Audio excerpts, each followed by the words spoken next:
Hello and welcome. I'd like to welcome you to our first interview of 2022. And it seems about time that after 6 months, we would finally introduce you to our special guest today, who is Caitlyn Przanka, our newest team member. She's been an editor with us since August of 2021. She's so much more than an editor, really. She's become a good friend. She's also a writer, an artist, musician. She's super talented. And we're so glad to be able to share a special project that she has been so gracious to allow us to bring you this Lent and beyond. So I welcome Caitlyn today. How are you doing? You're over in the great north where I hailed from, right? Northwest Indiana. Okay, Northwest. It's still considered Midwest, right? Midwest. Chicago doesn't accept us, but we're pretty much a Chicago. You're like the stepchild of Chicago? Uh-huh. So tell me a couple of fun facts about yourself. I'd love to share you with our online family. Well, I have a BFA in creative writing. I didn't want to get that, but God made me. Yeah, I didn't intend to be anything besides a writer, but now I'm making visual art and I'm a cantor at my parish, and yeah. Wow, this great adventure, right, with the Lord, of how he kind of continues to bring different gifts up to the surface, and that's fascinating. This special time that we're going to share together is really behind the scenes look at what we're doing, which is a Stations of the Cross in art and poetry. It's a journey that we'll be taking this Lent and, like I said, beyond, because I believe that God calls us to be reflective of his passion more than just during the Lenten season. It's not just for that, but it's a special devotion that we do practice. We're going to talk with Caitlyn about what inspired this work and why we picked doing the stations this year, as we had launched already 2 seasons of Saints for Slackers. People might have thought we might have gone back to our popular podcast. And there still is time for that, but we didn't feel like that's what God was calling us to this Lent, and we'll share why. And we also want to make sure you guys know that, and we'll explain what the stations are in a second, but that the stations can pair with any devotion that you may be doing this Lent. Let's say you're going along with some of our great friends in different Catholic podcasts or different publications. You are totally welcome to continue to do those, of course, and also pick up the stations on Fridays when our parishes offer them throughout the season. So we just want to make sure that you guys know that this is like a all-inclusive. So let's talk about stations. Why the Stations of the Cross? Is there anything particular with you, Caitlyn? I avoid the stations very much. I don't like praying them. I would have never painted them or written poems for them if I could avoid it, but Jesus keeps drawing me back to it. Wow. And why is that? Why does he keep drawing me back, or why do I avoid it? Both. I think, the answer to both is probably in the same, because it's painful, but experiencing that pain with him, that's what we're called to do as Christians. Whether it's with him and his passion, that's where we learn how to suffer with other people in our lives and how to embrace our own suffering instead of just running from it when it comes. So true. And your avoidance is just because of that pain. Mm-hmm. Yeah, I get it. And so Kate was not alone in her avoidance of this. And we really found that most of our team, if not all of us, had not really embraced this devotion. So let's just back it up for a second and say, what are the Stations of the Cross? It's a series of 14 images with prayers that Jesus journeyed to the cross. And so they're set up a lot of times. If you look around a church, you will see these numbers and images, or it could be statues. And those are actually the 14, so to speak, scenes that they chose to honor Jesus's passion and crucifixion, which resulted in his resurrection, right? There's hymns that are sung during that time. This is a Catholic devotion, but it doesn't have to be exclusive. We'd love for anybody, because I think all Christians are called to enter into the mystery of the crucifixion and the passion of Jesus. And then we'll journey with the Lord in this. So a little bit later, we'll get deeper into that. But really, it's a spiritual journey with the Lord and a way for us to allow ourselves to more deeply enter into the Lenten season and more deeply enter into intimacy with the Lord. So why should we meditate? Has there been any fruits that as you did the work that you felt came out of that? Mm-hmm. It started my devotion to the Sacred Heart because as I was first painting the stations, like I could hear his heart.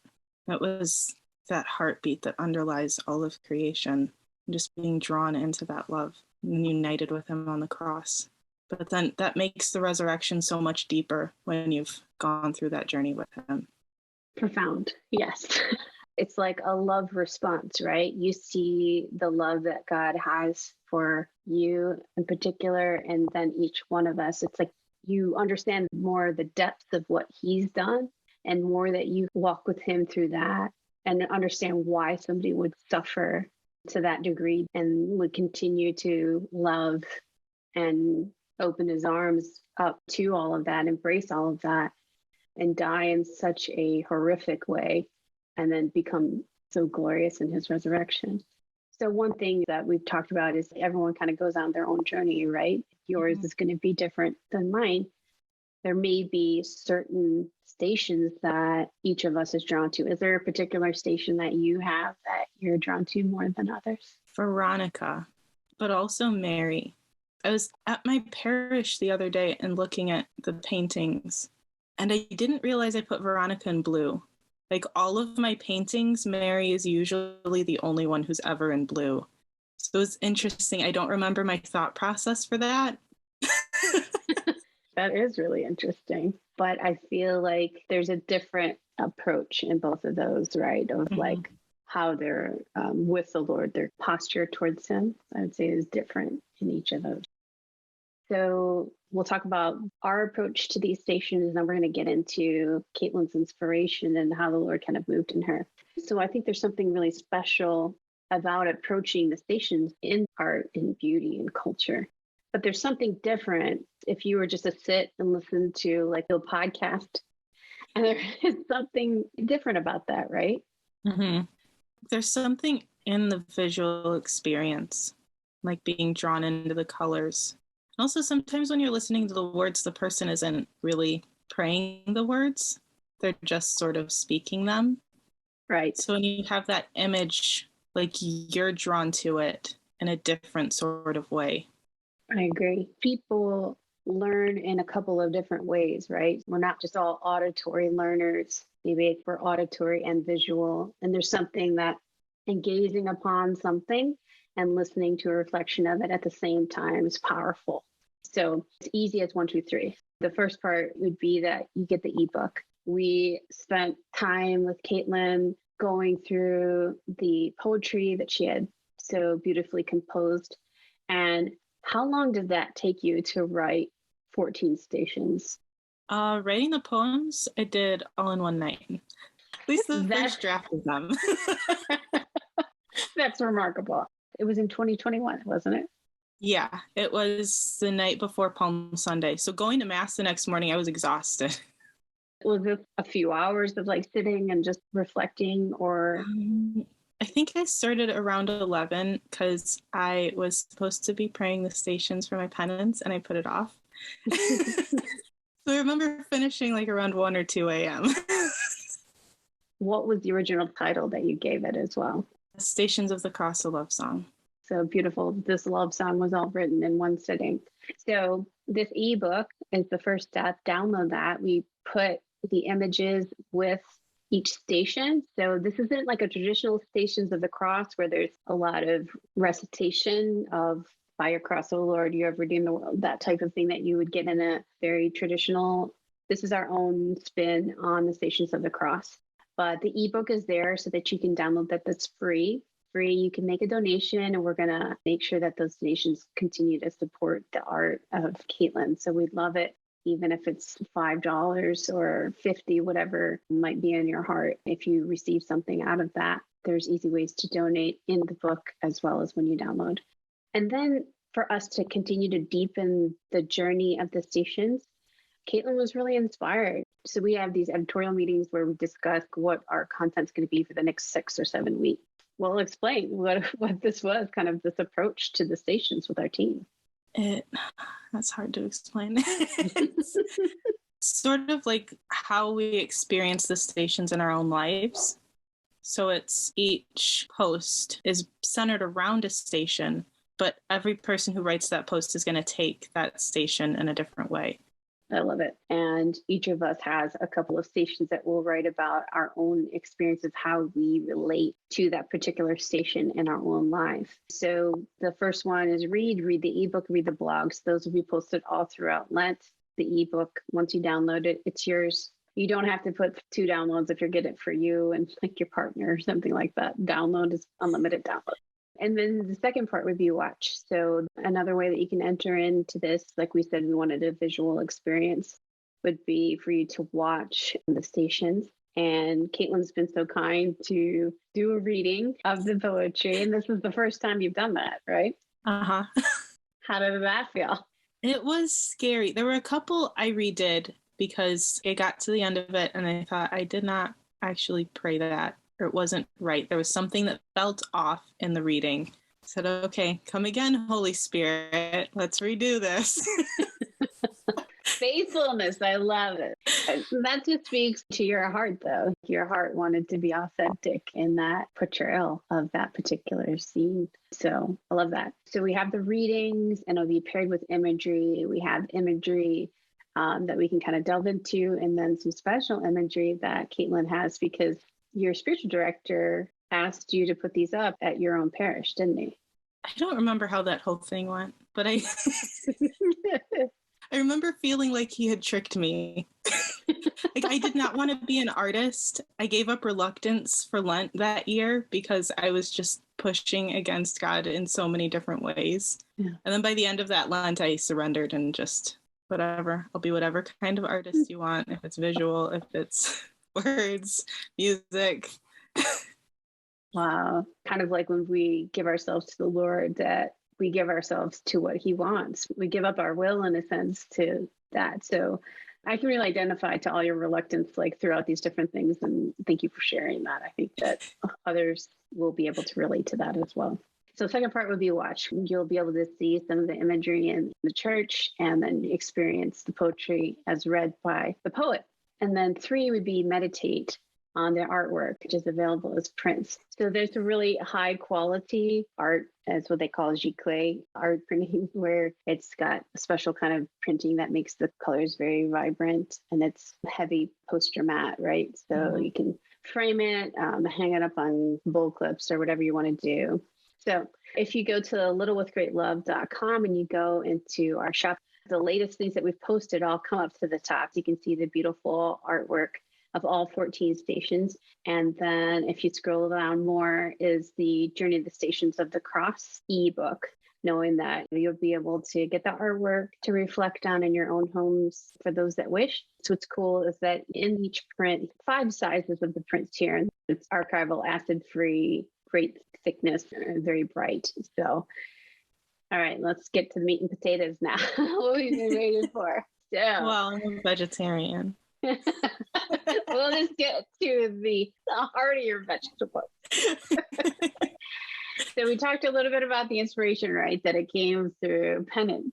Had you been painting for some time before this, or like was this a new medium for you? Yeah, I started painting when my cousin asked me to sit down and paint with her one afternoon. I remember it was towards the end of the summer, and I don't remember if I had applied to grad school yet.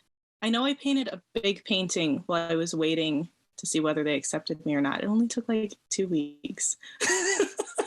So this, you would say, was probably within the last 3 or 4 years? Is that? That was 2016. Okay. And then I painted 3 paintings that were based on, the first one was the Holy Spirit, and it's like that moment of creation. There's the Holy Spirit with light, and everything else is kind of shattered. And then there's Agape, which is the big one, and that's like the moment of the crucifixion, just everything centered around Jesus, but Jesus as the fruit of the tree of life. And then there was Abba, because I wanted to have all 3 languages. So that one is the final judgment, and I didn't actually paint God the Father because how do you do that? But He's mostly just represented in light with angels and prophets and everybody in heaven. Then I painted the mysteries of the rosary because I had just started painting the rosary and I was having trouble remembering what the mysteries were. So I wanted a visual aid. And then I did Stations of the Cross, and I don't know why. I thought that would be fun, but I was crying most of the time I was painting them. So it was deep. It was emotive for you. Can you kind of explain that process then? Well, it's hard to actually recognize how much Jesus suffered and that he would have done this even if I was the only person that he was suffering for. The fact that a perfect, sinless God would do all of this for me. Yeah, that will bring an emotional response, realizing that depth of love, which is hard for us to really understand because human love is different than that. Mm-hmm. So your style, can you share a little bit about your particular style? Part of it, people don't usually have faces. And that started because I wasn't confident in painting faces.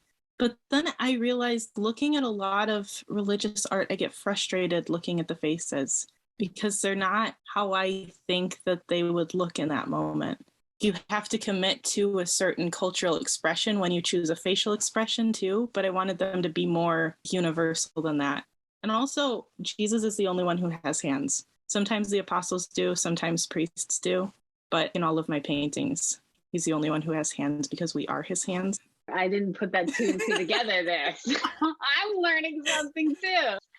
All right, I like that. And then your particular stained glass look, right? Was that intentional? Yeah, I don't think this was originally that intentional. I wanted to go with like stained glass look, but then I realized that not having everything super detailed, it was kind of an interesting challenge to try and get the emotions through in the colors that I'm using instead of like whatever other artists do. All right, so this is all self-taught. Like you pretty much painted once with your cousin, and then after that, you were on your own adventure. You used acrylic? For this style, at least, yeah. Like I had some art training when I was younger, but not much like official artist art training. I think that shows that truly is a gift that was given to you. And then use of color and all of that. I mean, there's classes that just teach you about color, and it's mixing color and using color. I'm speaking as another artist in a different medium. I use watercolor, use acrylic, right? Mm-hmm. Yeah. It takes time and practice to be able to learn how to layer paint and mix colors and all of that kind of stuff.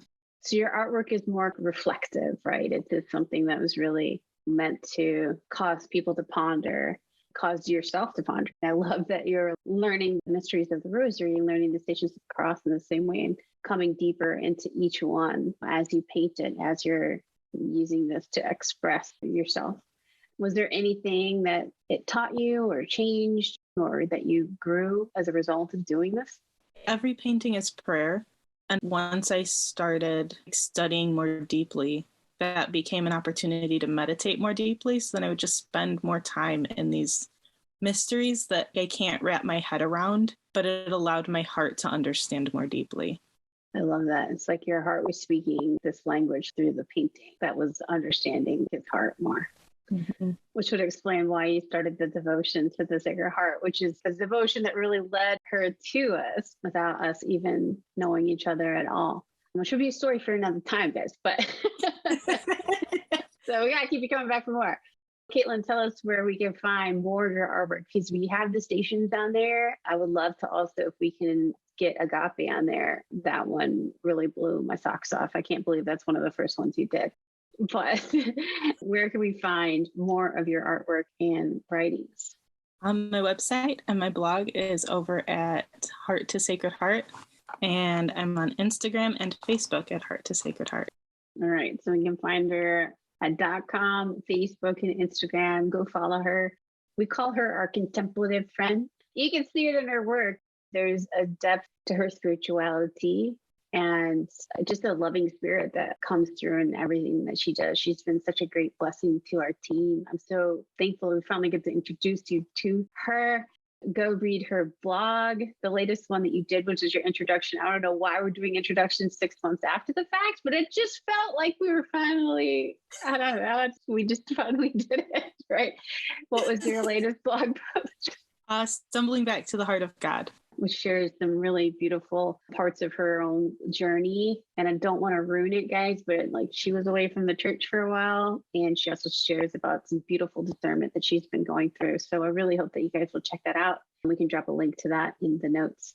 And we'll have links to the stations, the ebook, and all of that there. So glad, Caitlyn, that you could join us today and be able to share you with others, your heart and your beautiful artwork and gifts, but just really an expression of love that comes from you for the faith and for the Lord. One fun fact about Caitlyn that she shared, she just has a beautiful relationship with the Lord, and the way that she speaks about the Holy Spirit, her guardian angel, or the Lord would just be like how she was talking to her mom earlier or another person. It's just such an easy relationship of the way that they speak to each other and love one another. So that's just one extra tidbit for you. So anything else before we go, friends? I don't think so. All right. Well, hope you guys will join us this Lent with the stations. If you're coming to this later, please join us still. There's really a lot that I know that I personally will take away from growing in this devotion myself, which the Lord has definitely been calling for. So God bless you guys, and we can't wait to continue our journey together. So keep up with us on all the socials as well, and keep up with us on the blogs during Lent. I know it'll be a time for us to share our journeys and our hearts more as the Lord continues to restore us. Thanks to Caitlyn, and thanks to all of y'all. Till next time, bye.